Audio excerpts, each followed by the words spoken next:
Praise the Lord friends, welcome to my channel இயேசுவோடு என் அனுபவம். இன்றைக்கி நான் என்ன உங்கள் கூட ஷேர் பண்ண போகிறேன்னா, என்னோடய மார்னிங் ப்ரேயர் டைமை தான் உங்கள் கூட ஷேர் பண்ண போகிறேன். இது எங்கள் வீட்டில் பூத்த பூ. இன்றைக்கி நான் வந்து டெய்லியும் மார்னிங் பைபிள் ரீட் பண்ணுவேன். இன்றைக்கி நான் என்ன சாப்டர் ரீட் பண்ண போகிறேன்னா, சங்கீதம் 62. சங்கீதம் 62 தான் நான் வந்து இன்றைக்கி ரீட் பண்ணேன். நீங்களும் தினமும் காலையில் நைட்டு ஆண்டவருடைய வேத வசனத்தை தியானிக்கணும்.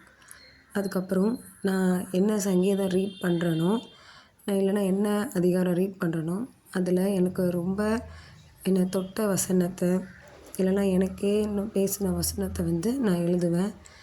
அது வந்து எனக்கு நம்ம திரும்ப திரும்ப அது படிக்கும்போது நம்மளுக்கு ஒரு ஆறுதலை தரும். இன்றைக்கி நான் என்ன வசனம் எழுதியிருக்கேன் அப்படின்னா, சங்கீதம் 62 5, 6. என் ஆத்துமாவே தேவனே நோக்கி அமர்ந்திரு, நான் நம்புகிறது அவராலே வரும். அவரே என் கன்மலையும் என் இரட்சிப்பும் என் உயர்ந்த அடைக்கலுமானவர், நான் அசைக்கப்படுவதில்லை.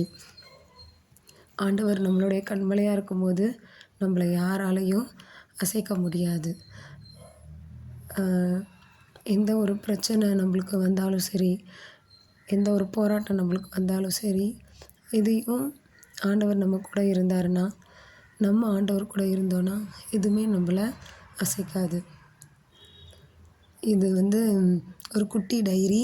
நான் எதுக்காக இந்த டைரி வாங்கியிருக்கேன்னா, நான் தினமும் பைபிள் படிக்கும்போது என்னென்ன வசனம் என்ன தொடுதோ அந்த வசனத்தெல்லாம் நான் எழுதி வைக்கிறதுக்காக இந்த டைரி வாங்கியிருக்கேன். இதில் இந்த வசனத்தெல்லாம் வாசிக்கும்போது நம்ம ஏதாவது ஒரு பிரச்சனையில் இருக்கிறோம், ஒரு போராட்டத்தில் இருக்கிறோம் அப்படின்றபோது இந்த வசனத்தெல்லாம் படிக்கும்போது பிரச்சனை நம்மளை மேற்கொள்ளாது, நம்ம பிரச்சனையை மேற்கொள்ளும்.